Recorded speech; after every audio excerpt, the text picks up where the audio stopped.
প্রধান উপদেষ্টা, আপনার একটা কথা বলবো, আমরা আগেও বলেছি এই সরকারের সকল উপদেষ্টার এক পা অন্য দেশে, বিপদ হইলে ভাইগে যাবে, কিন্তু আমরা দৃঢ়ভাবে বিশ্বাস করি আপনি ভাগবেন না। এর প্রমাণ, আপনি যদি ভাগতেন পৃথিবীর কোন দেশ আপনারে রাখতে চায় না বলেন? তাহলে হাসিনার আমলেও 10 তলা বিল্ডিং পাইয়া আপনার আদালতে হাজিরা আপনি দিতে আসতেন না। আপনি তখনই বিদেশ থাকতে পারতেন। আপনি এই দেশে থাকতে চান বলেই আপনি আসছেন, আমরা বিশ্বাস করতে চাই। মাননীয় প্রধান উপদেষ্টা, আপনি বাঁচবেন কয়দিন বলেন?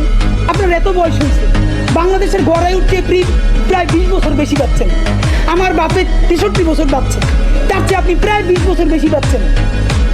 মাঝে মধ্যে মৃত্যু বেঁচে থাকার চেয়ে অধিক। মাননীয় প্রধান উপদেষ্টা, আপনি একটা গবেষণা করেন, বাংলাদেশে গত 50 বছরে কোনো রাষ্ট্রপ্রধানের 30 মিনিট 40 মিনিটের বক্তৃতা, রিক্সা চালক, ভ্যান চালক, সবজি বিক্রেতা, বিশ্ববিদ্যালয়ের প্রফেসর, ছাত্র জনতা আধা ঘন্টা বসে তার বক্তৃতা শুনে নজির নাই। যেটা আপনারটা হইছে, এটা কিন্তু আপনার চেহারা দেখে না।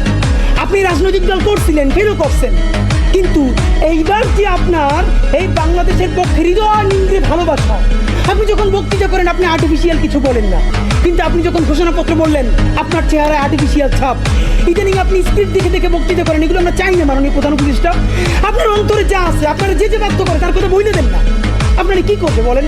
আপনারা খুন করবে। আপনি প্রায় 80 বছর বাঁচছেন, আর কয় বছরই বা বাঁচবেন?